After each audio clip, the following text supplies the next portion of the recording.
అస్సలాముఅలైకుం, నమస్తే అండి. Pune bus incident అసలు ఎలా జరిగిందనేది నేను మీకు చెప్తానండి. మహారాష్ట్రలోని పూణేని మనము ఐటీ హబ్ ఆఫ్ ఇండియాగా పిలుస్తామన్నమాట. అయితే పూణేలో ఏం జరిగిందంటే 26వ తారీఖు ఫిబ్రవరిన ఎర్లీ మార్నింగ్ ఒక 26 సంవత్సరాల మహిళ ఎర్లీ మార్నింగ్ 5:30 AM అనమాట సర్విగేట్ బస్ స్టాప్ దగ్గర ఆమె వెయిటింగ్లో కూర్చుందనమాట, వెయిటింగ్ సీట్లో. అయితే 36 ఏళ్ళ దత్తాత్రేయ రామదాస్ గడి అనేటువంటి ఒక పర్సన్ ఆమె దగ్గరికి వచ్చి, అక్క మీరు ఎక్కడికి వెళ్తున్నారు అని పిలిచి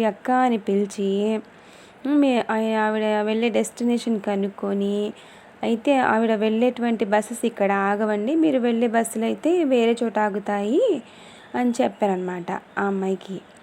అయితే ఆ అమ్మాయి నమ్మలేదు ముందు. లేదు ఇక్కడే కదా ఆగుతాయి అని చెప్తే, లేదు తర్వాత అతను అన్నాడు, 10 years నుంచి నేను ఇక్కడే ఉంటున్నానండి, నాకు తెలుసు బస్సెస్ ఎక్కడ ఆగుతాయి అనేది, రండి నేను తీసుకెళ్తాను మిమ్మల్ని అని చెప్పి ఆవిడ్ని పలికించి ఆవిడ మాటలు ఎలాగైనా ఇతని మాటల్ని నమ్మేలాగా కన్వర్ట్ చేసుకున్నాను అనమాట ఆమెని.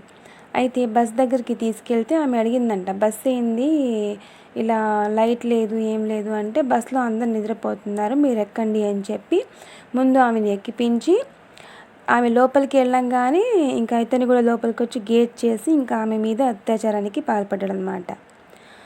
అయితే అంతేకాకుండా ఒక 100 meters పరిధిలోనే ఆ బస్ స్టాండ్కి నియర్లో పోలీస్ స్టేషన్ కూడా ఒకటి ఉంది.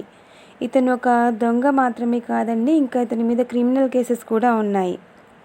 అయితే నిందితుడి కోసం పోలీస్ వాళ్ళు గాలించడం స్టార్ట్ చేశారు.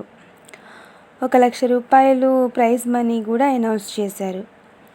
అయితే ఫైనల్గా ఇతను అక్కడే ఉన్నటువంటి ఒక చెరుకు తోటలో దాక్కొని ఉన్నాడనమాట.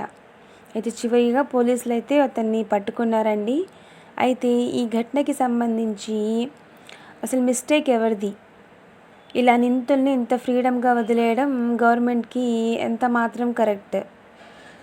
గవర్నమెంట్ ఎలా వీళ్ళని ఎంత ఫ్రీడమ్గా వదిలిపెడుతుంది? అలాగే అమ్మాయిలు కూడా చాలా జాగ్రత్తగా ఉండాలి. ఇలాంటి వాళ్ళ విషయంలోకి ఇలా కొత్త వాళ్ళు ఎవరైనా వచ్చి మీ దగ్గరికి ఇలా అలా చెప్తే మాత్రం దయచేసి నమ్మొద్దండి. నమ్మి వాళ్ళ మాటలు నమ్మి వాళ్ళ పిలిస్తే వెళ్ళి ఎక్కడికి అంటే అక్కడికి వెళ్ళి మీరు లైఫ్ స్పాయిల్ చేసుకోవద్దు. సో ఈ వీడియోని మీకు నచ్చినట్లయితే కనుక దయచేసి సబ్స్క్రైబ్ చేసుకోండి. అలాగే కామెంట్ చేయండి, ఇక్కడ ఎవరి మిస్టేక్ ఉంది, గవర్నమెంట్ మిస్టేకా లేకపోతే ఆ దొంగ మిస్టేకా లేకపోతే